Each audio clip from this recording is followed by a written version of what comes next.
একটি ডাইসের চারটি বিভিন্ন অবস্থানে চিত্র দেওয়া আছে, কোন সংখ্যাটি 6 সংখ্যার বিপরীতে আসবে সেটা আমাদের বের করতে হবে। তো এক্ষেত্রে আমাদের দেখো দুটোই অপশান আছে। এখানে প্রথম অপশানের দিকে দেখো 6 আর 2 আছে প্রত্যেকের মধ্যে, তাহলে 6 আর 2 সেম আছে। তাহলে যখন দুটো ডাইসে একই দিক শো করবে, কারণ একটাই ডাইসের ভিন্ন ভিন্ন রূপ দেখিয়েছে আমাদের এখানে, তাহলে দুটো একই অপশান দেখিয়েছে 6 আর 2, তাহলে অবশ্যই 3-এর বিপরীত কী হবে, 4 হবে। একইভাবে এইখানে ডাইসে দেখো 6 আর 4 রয়েছে, তাহলে 6 আর 4 একই পজিশনে আছে, তাদের সাইড অপশানগুলো কি আছে, 2 আর 5, তাহলে 2 এর অপোজিট অবশ্যই 5 হবে।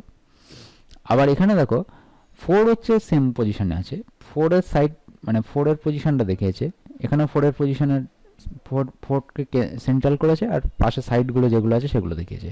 তাহলে অবশ্যই এটা ক্লকওয়াইজ অপশন যদি দেখি 1 2 আর এখানে 6 5, তাহলে 2 এর বিপরীত তো 5 আমরা পেয়ে গেছি আগে, তাহলে 6 এর অপোজিট কী হবে, 1, তাহলে 6 এর অপোজিট আমাদের জানতে চাইছিল, সেটা অপশন হবে 1।